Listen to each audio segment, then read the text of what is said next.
মালিক বলে, গোলাম তুমি আমার, মুনিব আমি তোমার, আমার কাছে তোমার শর্ত আচ্ছা বলো, আচ্ছা বলো।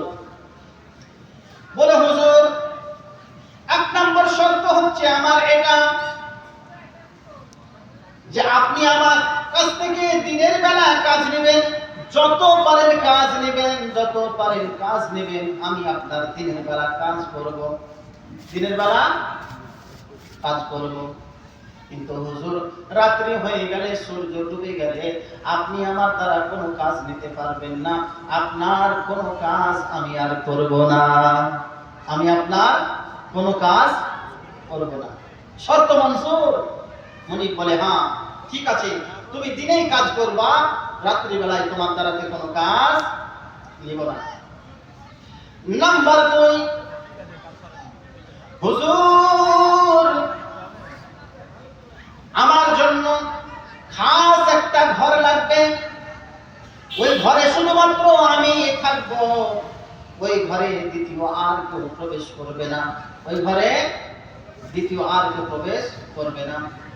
উনি বলল, আমার হাজারো হাজার কামরা বানানো রয়েছে, হাজারো হাজার ঘর, যেটা ইচ্ছা তুমি থাকো, তুমি নিজে পছন্দ করে নাও, এই শর্ত আমি তোমার গ্রহণ করলাম, কবুল করলাম। গোলাম বলে, ঠিক আছে হুজুর। নাম্বার 3 শর্ত হচ্ছে আমার এটা, যখন মসজিদে আজান হবে দিনের বেলা, যতটুকু সময় লাগে নামাজ পড়ার, ওইটুকু সময় আপনি আমার থেকে কাজ নেবেন না, আমি নামাজ পড়বো। বলুন সুবহানাল্লাহ। সে আজাদ নয়, সে কি? গোলাম। আমরা কি গোলাম করি? আমরা গোলাম নই, আমরা তো আজাদ। তবু ব্রাদার, আমরা নামাজের চিন্তা করি না। আজিজানি মোহতারাম, মুনিব বলল, তোমার 3টা শর্তই আমি মঞ্জুর করে নিলাম। থাকার জন্য তুমি একটা ঘর নির্ণয় করে নাও, বেছে নাও, যেটা তোমার পছন্দ হবে। গোলাম ঘর আপনার দেখতে শুরু করলো, ঘর পছন্দ করতে শুরু করলো। দেখে মুনিবের এত সুন্দর সুন্দর ঘর করা রয়েছে, প্রত্যেকটা ঘরে আপনার মার্বেল লাগানো, প্রত্যেকটা ঘরে আপনার টাইলস লাগানো, এত সুন্দর সুন্দর ঘর করে রেখেছে। কিন্তু ও গোলামের আপনার একটা ঘর পছন্দ হলো না, দেখলো একটা ঘর ভাঙা, কোনো একটা ঘর রয়েছে। কেমন ঘর? ভাঙা চূড়া পুরো ঘর, যেখানে মানুষ দেখলে পারে দূরে ফিরে তাড়াতাড়ি বের হয়ে আসবে, এমন ঘরটাকে সে পছন্দ করলো থাকার জন্য। মুনিব অবাক হয়ে গেল। গোলাম বলে, হুজুর, আপনার চিকন চিকন ঘরের আমার কোনো দরকার নাই, এই ঘরটাই আমার জন্য যথেষ্ট, আমি এই ঘরটাই থাকবো। মুনিব চিন্তায় পড়ে গেল, গিয়ে পাগল তো পাগলই রে বটে, যে এত সুন্দর সুন্দর ঘর থাকা সত্ত্বেও সে ভাঙা পুরো একটা ঘরকে সে পছন্দ করল। জিজ্ঞেস করলো, এই গোলাম, তুমি সত্যি কি নির্বোধ? তুমি কি পাগল? এত সুন্দর সুন্দর ঘরগুলো থাকতে তুমি সেগুলো পছন্দ করলে না, তুমি ওই ভাঙা নোংরা ঘরটাকে তুমি পছন্দ করে নিলে। গোলাম উত্তরে দিল, এমনই যে ঘরে সুন্দর হওয়ার পরে ঘর যদি আবার করার মানুষ না থাকে, ও ঘর এমনিতে বিরান, আর বিরান ঘরে মানুষ যদি আবার করতে লাগে, ও ঘর বিরান না, ওই ঘরটাই হবে আবার। সুবহানাল্লাহ। গোলামের এই কথা মুনিব শুনলো তো বটে, কিন্তু বুঝতে পারে না সে কি বুঝাইতে চাইল, কি বুঝাইতে চাইল সে বুঝতে পারে না। আজিজানি মোহতারাম, ঠিক আছে, ঘর তার জন্য রেডি, একাই থাকে ঘরে। দিন হলে দিনের বেলা সারা দিন মুনিবের জন্য কাজ করে, মুনিবের জন্য কাজ করে। রাত্রি হয়ে গেলে মুনিবের কোনো কাজ করে না, আর একটা ঘর নিজের জন্য খাস করে নিয়েছে, ওই ঘরে দ্বিতীয় আর কোনো ব্যক্তি যায় না। চলতে থাকে কিছুদিন। মুনিব একদিন বাড়িতে বিশাল বড় একটা পার্টির আয়োজন করে। অনেক বড় পার্টির আয়োজন করলে অনেকগুলো মানুষ আছে, তার আত্মীয় স্বজন, বন্ধু বান্ধব, পাড়া প্রতিবেশী, বাড়িতে বিশাল ভাবে আয়োজন করে। সেইখানে গান বাজনা, ঢোল তামাশা সব কিছুই হয়। সেখানে মানুষ তামাশা মেহফিল তৈরি করেছে, তামাশা করতে আছে। গভীর রাত্রিতে ওই গোলামের মুনিব সে কোনো কারণবশত ওই আপনার মেহফিল থেকে, যেখানে গান বাজনা ইত্যাদি সমস্ত কিছু আনন্দ উৎসবের জন্য আয়োজন করেছে, গভীর রাত্রি যখন মানুষ আনন্দ ফুর্তিতে মেতে রয়েছে, ও গোলামের মনিব বাড়ি থেকে বের হয়ে আসে, বারান্দার দিকে আসে, দেখো ওই ভাঙা ঘরটা, যে ঘরটা গোলাম তার জন্য পছন্দ করেছিল, সেই ঘরের দিকে সে লক্ষ্য করে দেখে অন্ধকার রাত্রিতে সবদিকে অন্ধকারে অন্ধকারে আপনার ছেয়ে আছে, কিন্তু আকাশের দিক থেকে একটা লালটেন, একটা লাইট যেন ওই গোলামের ঘরে ছাদের উপরে এসে আসমান থেকে তার ঘর পর্যন্ত আপনার নেমে আছে। বলুন সুবহানাল্লাহ। মুনিব দেখে আশ্চর্য, মুনিব দেখে বড় আশ্চর্য, এ কি বিষয়, আকাশ থেকে তার ঘর পর্যন্ত লাইট। লাইট দেখার পরে সে এক পা দুই পা করে গোলামের সেই ভাঙা পুরো ঘরের দিকে অগ্রসর হয়। মুনিব যাওয়ার পরে দেখেন যে ঘরের আকাশ থেকে আপনার লালটিন একটা লাল লাইট তার ছাদ পর্যন্ত এসে নেমে আছে। মুনিব এক পা দুই পা করে যাওয়ার পরে ঘরের সামনে বারান্দায় গিয়ে জানালার পাশে গিয়ে কানটা দিয়ে আপনার শুনতে থাকে যে আপনার ওই সময় যেন টুকুরে টুকুরে কান্নার শব্দ তার ঘরের মধ্যে থেকে আসতে আছে। বলুন সুবহানাল্লাহ। এ মুমিন মুসলমান, আমরা আজাদ হওয়ার পরও আল্লাহকে স্মরণ করতে পারি না, আল্লাহর ইবাদতে আমরা মশগুল হতে পারি না। নবী মুনিবের কথা তার জবানি শুনুন। ওই গভীর রাত্রিতে মুনিব যখন তার ঘরের জানালার পাশে গিয়ে একটু কুমারী মেরে দেখে গোলাম সাজদারত অবস্থায় পড়ে রয়েছে, পেশানি কপাল আপনার জমিনে লাগিয়ে দিয়ে মহান আল্লাহ পাক রব্বুল ইজ্জতের নিকটে তিনি আরজ করতে আছেন, চোখের পানি ছেড়ে দিয়ে কান্না করতে আছেন। ওটা আমি ঠিক ম্যানেজ করে নিচ্ছি।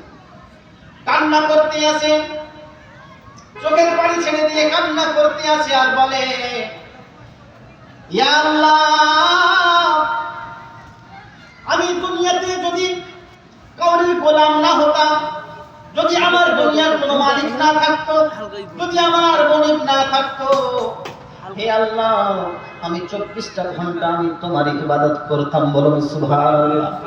মওলা রে, আমি দুনিয়াতে যাতে আমার একজন মনিব আছে, আমাকে ক্রয় করে নিয়ে এসেছে, তার হক আমার উপর রয়েছে, আমি তার দিনের বেলায় কাজ করি। হে আল্লাহ, আমি তার জন্য দিনের বেলা তোমাকে স্মরণ করতে পারি না, আমাকে মনিবের কাজ করতে হয়, আমাকে মনিবের কাজ দেখতে হয়। মওলা রে, আমার ইবাদত তোমার করা হয় না, মওলা রে, তোমাকে আমার স্মরণ করা হয় না।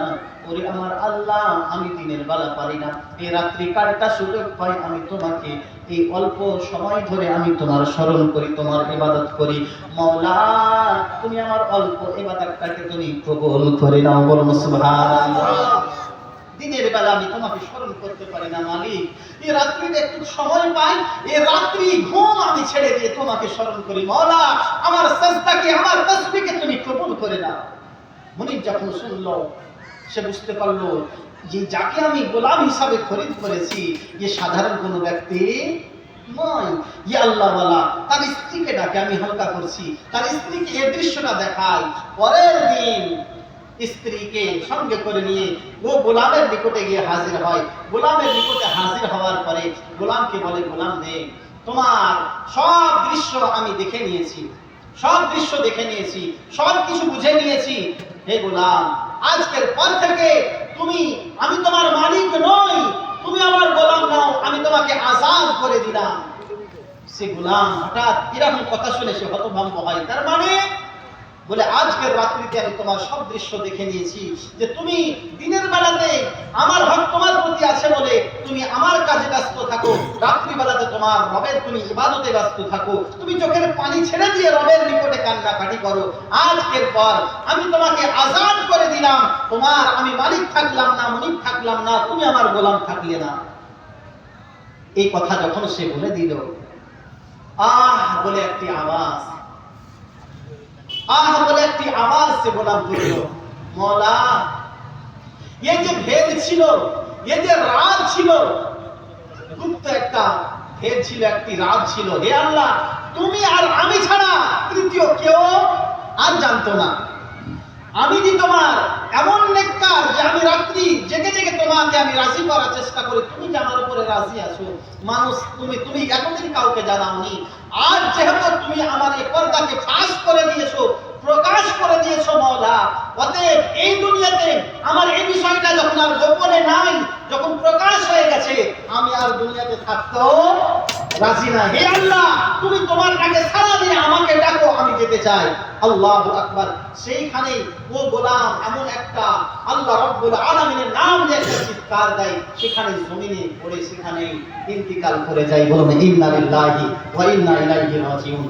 আজিজানে মুহতারাম বিরাদারিল ইসলাম, আমি আয়াত পড়েছিলাম, ইন্না আকরামাকুম ইনদাল্লাহি আতকাকুম। আল্লাহ বলেন, নিশ্চয় আমি আল্লাহ আমার নিকটে ওই ব্যক্তি হচ্ছে আমার সবচেয়ে প্রিয়, যে ব্যক্তি খোদাভীরু, মুত্তাকি, যে ব্যক্তির অন্তরে আমি আল্লাহ আমার খৌফ রয়েছে, ভয় রয়েছে। হে মুসলমান, দুনিয়াতে ছোট বাড়ির মালিক মানুষ আমরা হই, আমরা চাহে লেখাপড়া না হই, আমরা চাহে টাকা পয়সাওয়ালা না হই, যদি আমরা মুত্তাকি হয়ে থাকি, যদি আমরা নেককার হয়ে থাকি, তো আল্লাহর কাছে আমাদের মান সম্মান অনেক বেশি আছে। আজরান মুহতারাম, আল্লাহ আমাদের সকলকে আমল করার তৌফিক এনায়েত করে। সকলে পড়ি আল্লাহুম্মা আমিন ওয়া আখিরু দাওয়ানা আনিল হামদুলিল্লাহি রাব্বিল আলামিন। সবাই পড়ি আস্তাগফিরুল্লাহ রাব্বি মিন কুল্লি যামবি ওয়া আতুবু ইলাইহি লা হাওলা ওয়া লা কুওয়াতা ইল্লা বিল্লাহিল আলিয়্যিল আযীম। বক্তা সাহেব আপনাদের সম্মুখে বসে আছেন, তিনার পরে পরে জীবনী বক্তা তিনি হাজির হবেন। মা বোনেরা আপনারা চলে আসুন। জাকির হোসেন সাহেব আপনাদের এই মহাদপুর জুমা মসজিদের তিনি কোন সময় 1-2 বছর তিনি পেশে ইমাম ছিলেন, তিনি এখন এখান থেকে চলে গিয়ে অন্য কোথাও আছেন। আপনাদের পরিচিত অবশ্যই, আপনারা ওনাকে শুনুন যতক্ষণ পর্যন্ত আমাদের আজকের যিনি মেন জীবনী বক্তা জনাব মাওলানা আবু তাহের রেজভী সাহেব, তিনি 3 দিন জীবনী করবেন। ইমামে হাসান ও হুসাইন রাদিয়াল্লাহু তাআলা আনহুমার এর পূর্বে জনাব আসছেন, আপনারা